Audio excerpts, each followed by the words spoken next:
Hello friends, YP success YouTube ಚಾನಲ್ಗೆ ಸ್ವಾಗತ. Last month ಅಲ್ಲಿ ಇಂಡಿಯನ್ ಮೊಬೈಲ್ ಮಾರುಕಟ್ಟೆಯಲ್ಲಿ ಲಾಂಚ್ ಆದ 2 ಫೋನ್ಗಳ ಬಗ್ಗೆ ಡೀಟೇಲ್ ಆಗಿ ನಾವು ಡಿಸ್ಕಸ್ ಮಾಡೋಣ.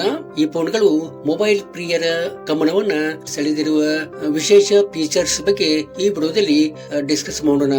ನೀವೇನಾದ್ರೂ ಈ ಫೋನ್ಗಳ ಬಗ್ಗೆ ಏನಾದ್ರೂ ಕೇಳಬೇಕು ಅನ್ನಿಸಿದರೆ ಕಮೆಂಟ್ಸ್ ಬಾಕ್ಸ್ ಅಲ್ಲಿ ಬರೆಯಿರಿ. ಅವಕ್ಕೆ ಉತ್ತರ ಕೊಡುವ ಪ್ರಾಮಾಣಿಕ ಪ್ರಯತ್ನವನ್ನ ನಾನು ಮಾಡ್ತೇನೆ. ಮತ್ತು ಈ ವಿಡಿಯೋಗೊಂದು ಲೈಕ್ ಕೊಡಿ.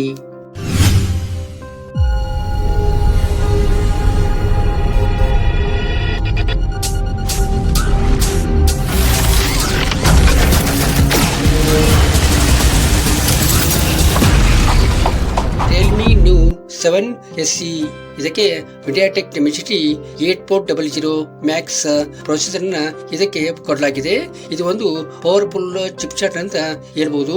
ಇದು ಎಂಥದೇ ಹೈ ಲೆವೆಲ್ ಗೇಮ್ ಅನ್ನ ನಿಮಗೆ ಈಸಿಯಾಗಿ ಆಡೋದಕ್ಕೆ ಸಾಧ್ಯ ಆಗುವಂತದ್ದು ಮತ್ತು ನಿಮ್ಮ ಡೈಲಿ ಅಪ್ಡೇಟ್ಸ್ ಗಳನ್ನ ಯಾವುದೇ ಸಮಸ್ಯೆ ಇಲ್ಲದೆ ಮಾಡಿಕೊಳ್ಳಲು ಸಪೋರ್ಟ್ ಮಾಡುವಂತದ್ದು.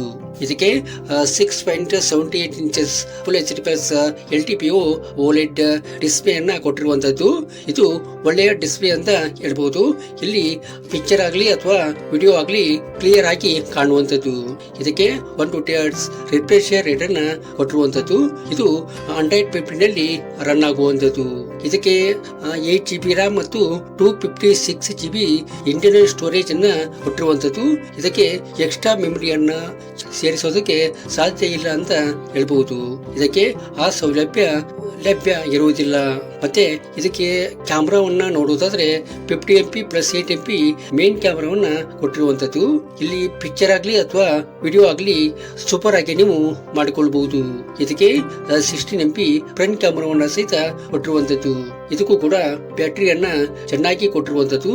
7000 mAh ಬ್ಯಾಟರಿಯನ್ನ ಬಿಗ್ ಬ್ಯಾಟರಿಯನ್ನ ಕೊಟ್ಟಿರುವಂತದ್ದು.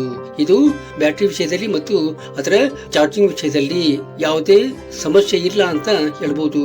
ಅಂದ್ರೆ 80W ಫಾಸ್ಟ್ ಚಾರ್ಜಿಂಗ್ ಸಪೋರ್ಟ್ ಅನ್ನ ಇದಕ್ಕೆ ಕೊಟ್ಟಿರುವಂತದ್ದು. ಇದರ ಪ್ರೈಸ್ ಅನ್ನ ನೋಡ್ಬೇಕಂದ್ರೆ 27,999 ಆಗಿರುವಂತದ್ದು. ಇದು ಕೂಡ ಮುಂದೆ ಲಾಂಚ್ ಆಗುವಂತಹ ಸಮಯದಲ್ಲಿ ಹೆಚ್ಚು ಆಗಬಹುದು ಅಥವಾ ಕಡಿಮೆ ಸಹಿತ ಆಗಬಹುದು.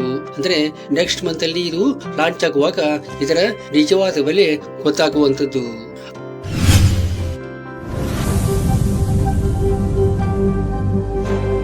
全新 iQOO Z10 Turbo Pro 旗舰外观升级，炙热的全新iQOO Z10 Turbo Pro ಇದು 6.78 inches full HD+ AMOLED display ಅನ್ನ ಇದು ಹೊಂದಿದೆ. ಇದು AMOLED ಡಿಸ್ಪ್ಲೇ ಆಗಿರುವುದರಿಂದ ಪಿಕ್ಚರ್ ಚೆನ್ನಾಗಿ ಕಾಣುವಂತದ್ದು ಮತ್ತು ವಿಡಿಯೋ ಕೂಡ ಚೆನ್ನಾಗಿ ಕಾಣುವಂತದ್ದು. ಇದಕ್ಕೆ 144 Hz ರಿಫ್ರೆಶ್ ರೇಟ್ ಅನ್ನ ಕೊಟ್ಟಿರುವಂತದ್ದು ಮತ್ತು ಸ್ನ್ಯಾಪ್ ಡ್ರ್ಯಾಗನ್ 8 Gen 4 ಪ್ರೊಸೆಸರ್ ಅನ್ನ ಇದಕ್ಕೆ ಕೊಡಲಾಗಿದೆ. ಇದು ಒಂದು ಪವರ್ಫುಲ್ ಪ್ರೊಸೆಸರ್ ಅಂತ ಹೇಳ್ಬಹುದು. ಇದು ಡೈಲಿ ಅಪ್ಡೇಟ್ಸ್ ಗಳನ್ನ ಮತ್ತು ಹೈ ಲೆವೆಲ್ ಗೇಮ್ಸ್ ಅನ್ನ ಈಸಿಯಾಗಿ ನಿಮಗೆ ಆಡೋದಕ್ಕೆ ಸಾಧ್ಯ ಆಗುವಂತದ್ದು. 50MP + 8MP ಮೇನ್ ಕ್ಯಾಮರಾವನ್ನ ಹೊಂದಿದೆ. ಇಲ್ಲಿ ಪಿಕ್ಚರ್ ಅನ್ನ ಚೆನ್ನಾಗಿ ನೀವು ಮಾಡ್ಕೋಬಹುದು ಮತ್ತು ವಿಡಿಯೋ ಕೂಡ 4K ನಲ್ಲಿ ನೀವು ರೆಕಾರ್ಡ್ ಮಾಡ್ಕೋಬಹುದು. ಅದರಂತೆ 16MP ಫ್ರಂಟ್ ಕ್ಯಾಮರಾವನ್ನ ಸಹಿತ ಇಲ್ಲಿ ಕೊಟ್ಟಿರುವಂತದ್ದು. ಇದು Android 15 ನಲ್ಲಿ ರನ್ ಆಗುವಂತದ್ದು. ಇದಕ್ಕೆ 12GB RAM ಮತ್ತು 256GB ಇಂಟರ್ನಲ್ ಸ್ಟೋರೇಜ್ ಅನ್ನ ಕೊಟ್ಟಿರುವಂತದ್ದು. ಆದರೆ ಇದಕ್ಕೆ ಎಕ್ಸ್ಟ್ರಾ ಮೆಮರಿಯನ್ನ ಸೇರಿಸೋದಕ್ಕೆ ಸಾಧ್ಯ ಇಲ್ಲ ಅಂತ ಹೇಳ್ಬಹುದು. ಇದಕ್ಕೆ ಬ್ಯಾಟರಿಯನ್ನ ಉತ್ತಮವಾಗಿ ಕೊಟ್ಟಿರುವಂತದ್ದು. ಅಂದ್ರೆ 7000 mAh ಬ್ಯಾಟರಿಯನ್ನ ಕೊಟ್ಟಿರುವಂತದ್ದು. ಬಿಗ್ ಬ್ಯಾಟರಿ ಅಂತ ಹೇಳ್ಬಹುದು. ಇದನ್ನ ನೀವು 2 ದಿನ ಬಿಂದಾಸ್ ಆಗಿ ಯೂಸ್ ಮಾಡ್ಕೋಬಹುದು. ಇದಕ್ಕೆ 120W ಫಾಸ್ಟ್ ಚಾರ್ಜರ್ ಕೂಡ ಲಭ್ಯ ಇರುವಂತದ್ದು. ಇದು ಕೂಡ ನಿಮ್ಮ ಮೊಬೈಲ್ ಅನ್ನ ಬಹು ಬೇಗನೆ ಚಾರ್ಜ್ ಮಾಡಿ ಕೊಡುವಂತದ್ದು. ಇನ್ನು ಇದರ ಪ್ರೈಸ್ ಬಗ್ಗೆ ಮಾತಾಡ್ಬೇಕಂತಂದ್ರೆ ಇದರ ಪ್ರೈಸ್ 34,999 ಆಗಬಹುದು ಅಂತ ಅಂದುಕೊಳ್ಳಲಾಗಿದೆ. ಇದು ಮುಂದೆ ಬರುವಂತಹ ದಿನದಲ್ಲಿ ಇದು ಹೆಚ್ಚು ಆಗಬಹುದು ಅಥವಾ ಕಮ್ಮಿ ಸಹಿತ ಆಗಬಹುದು. ಯಾವುದಕ್ಕೂ ಲಾಂಚ್ ಆಗುವವರೆಗೆ ವೇಟ್ ಮಾಡೋದು ಒಳ್ಳೆಯದು.